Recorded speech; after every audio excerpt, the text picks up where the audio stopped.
안녕하세요. 포유환율연구소입니다. 여러분들 모두 즐거운 명절 되셨는지 모르겠습니다. 명절 지나자마자 내일부터네요. 24일부터 마이크로소프트가 영업실적 발표하죠. 약 한 일주일 내지 10일 동안 한 90여 개 기업이 영업실적을 발표하는 것으로 알려지고 있어요. 영업실적이 워낙 중요하니까 이것을 두고 이제 영업실적 발표와 함께 주가가 큰 폭으로 하락하는 거 아니냐라는 분석을 하는 사람도 있을 거고, 또 아니라고 하는 사람도 있을 거예요. 이유는 구조조정도 있고, 또 영업실적 악화를 이미 반영하고 있고, 그래서 지금까지 이제 주가 빠졌고, 또 포유환율연구소가 지난해 초, 그러니까 2022년 1월에 테슬라, 엔비디아 등등 메타버스, NFT 전반적으로 매도 의견을 낸 이유도 바로 영업실적 악화를 우려했기 때문이죠.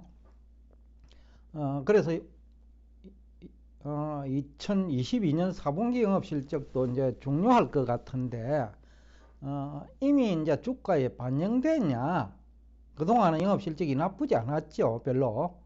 근데 4분기에는 영업실적이 3분기 대비 좀 나빠질 것 같거든요. 그러면 이제 이것이 악재로 작용할 것이냐, 아니면 영업실적 악화, 피상적으로는 앞에서도 얘기를 했습니다만은 금리가 명분이죠. 그렇지만은 금리 인상 국면, 즉 연준이 기준금리 인상하는 지난해 3월부터죠.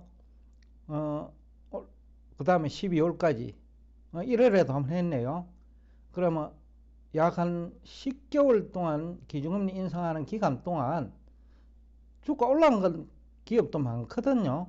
에너지 기업, 그죠? 그 다음에 방산업종, 그리고 또 다른 달러 그 인덱스 고공행진 수혜주도 있을 거고요. 그렇다면 이것이 이제 금리의 문제이기보다는 결국 영업 실적의 문제 아니냐.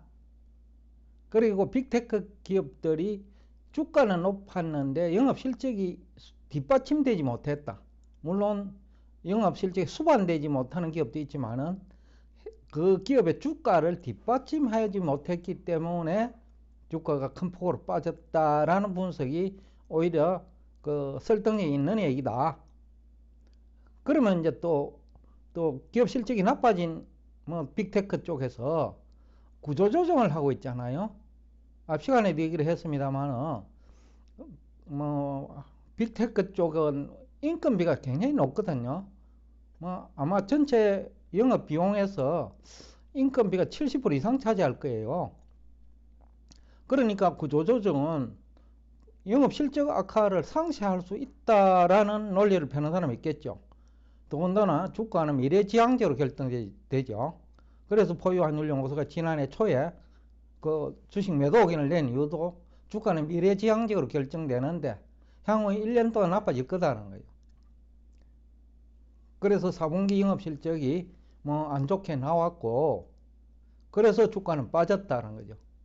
그런데 이제 지금은 이제 구조조정을 하면 앞으로는 영업실적 악화 정도가 좀 개선되겠죠. 또 하나는 이 구조조정을 당한 인력, 그러니까 해고당한 사람들이 향후 몇 개월 이내에 취업을 할 수 있느냐, 하지 못하느냐도 중요해요. 그런데 지금 미국 정시 환경은 일부 기업은 해고를 시키면 또 일부 기업에서는 사람이 모자라 가지고 채용을 하거든요. 그러니까 그렇게 나쁜 환경은 아니다. 고용시장 전체를 놓고 보면. 그래서 이 영업실적 악화는 우리가 예상하고 있고 시장에서 공감대도 형성되어 있어요. 앞 시간에도 얘기했습니다만은 일부 전문가 집단에서 2.9% 정도 3분기보다 나빠질 거 아니냐 이런 분석을 내놓고 있죠. 그렇다면 이제 이것이 시장에 이미 반영됐다고도 볼 수 있고, 또 아니면 영업 실적이 악화되는 기업 나름이겠죠. 많이 나빠지는 기업은 뭐 추가적인 주가 하락 배제할 수 없겠죠. 그런데 예상보다 덜 나쁜 기업은 오히려 반등할 수도 있겠죠. 더군다나 구조조정까지 한 기업이라면 여러분도 아시다시피 우리가 그 기업의 성장성, 수익성을 얘기할 때 결국 수익성이 수반되지 않는 성장 기업은 오래 못 가거든요. 또 수익성이 수반되면 경쟁회사가 등장해요. 그러니까 장기적으로는 그 수익성도 그 장기간 유지되지 않죠. 그래서 주식시장이 어떻게 보면 뭐 살아있는 생물과 같기도 한데 일단 뭐 구조조정은 좋은 거죠. 왜냐하면 영업실적이 나빠지는데 구조조정을 하지 않은 것이 문제지요. 더군다나 미국처럼 해고가 자유로운 국가에서 구조조정을 안 한 것은 큰 문제지요. 그런데 구조조정을 하는 것은 비용 절감, 그러니까 수익 개선이죠. 그런 측면에서 호재라고 볼 수 있지 않느냐. 그래서 포유 환율연구소가 일단은 구조조정은 호재다. 그러나 기술주, 빅테크 쪽에 구조조정은 더 호재일 거다. 왜냐하면 금리는 시장금리로 가지고 지금 적용받잖아요. 그런데 시장금리는 그렇게 나쁘지 않거든요. 지금 현재 뭐 시장금리 10년물 뭐 3.5% 안팎? 이건 높은 거 아니에요. 물가 상승률 감안하면요. 낮은 편이에요. 과거 평균에 대비해가. 오히려 많이 낮은 편이에요. 그러면 기업은 물가 상승 부분을 가게에 전가시키니까 또 아니면 다른 기업에 전가시키니까 이 문제 별로 뭐 문제될 거 아니라고 보거든요. 그래서 에너지 관련 주식이 올라간 이유가 뭡니까? 소비자한테 전가시킬 수 있었다는 거죠. 그러니까 이익이 더 늘은 거죠. 그래서 에너지 관련 주식이 지난해 1년 동안 금리 상승 국면에 올라간 이유이죠. 그래서 인건비가 차지하는 비중이 높은 기술주 구조조정은 금리가 시장금리대로 우리가 이해를 한다면 기준금리가 아니고 그렇다 하면 호재일 수 있다. 구체적으로 보면 한 세 가지가 있는데 우선 해당 기업 내부적으로 인건비가 줄어드니까 우선은 비용이 절감되죠. 쉽게 하면 수익이 증가할 수 있는 거죠. 그 다음에 앞에서도 잠시 얘기를 했는데 고용시장이 해고를 해놓은 그 해당 기업은 좀 안타깝기는 하겠지만은 그러나 그분들이 또 다른 또 분야에서 취업을 할 수 있다면 다른 회사에 그거는 미국 전체로 보면 크게 문제될 거 없어요. 다만 이제 인건비가 주느냐 마느냐의 문제는 있겠지만은 그러나 실업자가 아닌 것은 중요하거든요. 즉 소비는 할 수 있다는 거죠. 그 측면에서 이제 한번 볼 수 있고 그 다음에 그 신용도 측면도 있어요. 내부적 측면인데 그러니까 구조조정을 통해서 그 재무구조가 개선되면 신용도 하락을 막아들 수 있다는 것도 호재죠. 그 내부적 측면이면서 또 외부 금리 시장하고 관련되어 있죠. 또 금리도 기준금리 측면도 볼 수도 있어요. 앞에서도 얘기를 했는데 기준금리 중심으로 하면 채권도 사면 안 돼요. 그 다음에 주식도 사면 안 돼요. 지난해 10월부터. 근데 현실은 지난해 10월부터 올랐거든요. 미국 기업 약 100개 중에 한 75개는. 그러니까 시장금리 측면에서 보니까 주식을 사야 된다는 거죠. 그 사람들이 또 성공을 했고요. 두 번째 이제 구조조정을 하지 않은 기업, 이 기업들 중에 또 영업실적 악화되는 기업도 있을 거예요. 그런 기업은 주가가 좀 빠지겠죠. 또 영업실적이 많이 악화됐다면 뭐 주가 하락폭도 크겠죠. 그렇지만은 앞에서도 얘기했지만 평균이 2.9% 전분기 대비 영업실적이 악화됐다면 일부 기업을 제외하면 뭐 지난 분기와 비슷하거나 아니면 개선된 기업도 적지 않다는 얘기죠. 왜냐하면 빅테크 쪽에서 그 영업실적이 많이 나빠졌기 때문에요. 그렇기 때문에 전체적으로 보면 그렇게 나빠 보이지는 않는다라는 우리가 추정은 가능해요. 그 다음에 이제 지금 시장에서 기준금리에 이제 목을 매잖아요. 연준이 언제쯤 기준금리 동결시키고 그 다음에 언제쯤 인하하는 것에 기대가 커요. 근데 연준은 원래 안 하겠다는 거죠. 근데 시장에서는 경기 침체가 되면 할 수밖에 없지 않느냐, 즉 인하를 하지 않을 수 없지 않느냐, 그런 기대감은 있는 것 같아요. 근데 이 기준금리 인하가 만약에 이루어진다면 원래 12월 이내에 그것은 악재일까요, 호재일까요? 제가 볼 때에는 악재 성격이 크다고 봐요. 왜 그러냐? 지금 그 회사들이 괜찮으니까 시장금리도 좋은 거예요. 만약에 회사가 나빠지면 신용도가 떨어지잖아요. 그리고 조세부담 능력도 떨어지죠. 그러면 시장금리가 올라요.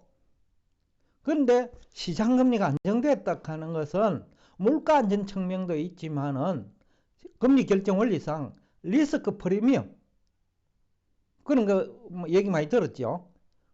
그러니까 기업이 나빠지고 국가가 부채 상환 능력이 약화되면 금리 오르잖아요. 그러니까 그것 때문이라면 주가 빠져야 맞겠죠. 그러니까 금리의 문제로 접근할 것이 아니라 기준금리입니다. 기준금리 인상을 하면 주가가 나빠지고 그것도 앞에서 제가 피상적이라고 했잖아요. 실제는 실적 문제인데 그것이 에너지 관련 기업, 방산업체, 그 다음에 재생에너지 쪽 여러 분야 있잖아요. 오히려 영업실적이 나아진 기업들. 그건 금리 인상했는 문제 없잖아요. 결국은 영업실적의 문제였다. 만약에 기준금리를 인하할 정도가 되면, 즉 영업실적이 아주 나빠진다면, 또 성장률이 마이너스로 떨어진다면 기준금리는 인하하겠죠. 그렇지만은 앞에서 얘기한 대로 주가 결정 원리상 주가는 오히려 하락할 확률이 높고 또 시장금리 결정 원리에 비추어 볼 때 기준금리는 인하하더라도 다수 기업의 시장금리는 올라갈 수 있겠죠. 그러니까 우리가 영업실적보다 더 중요한 거는 과거의 얘기입니다. 과거 영업실적보다 중요한 거는 앞으로의 영업실적이다.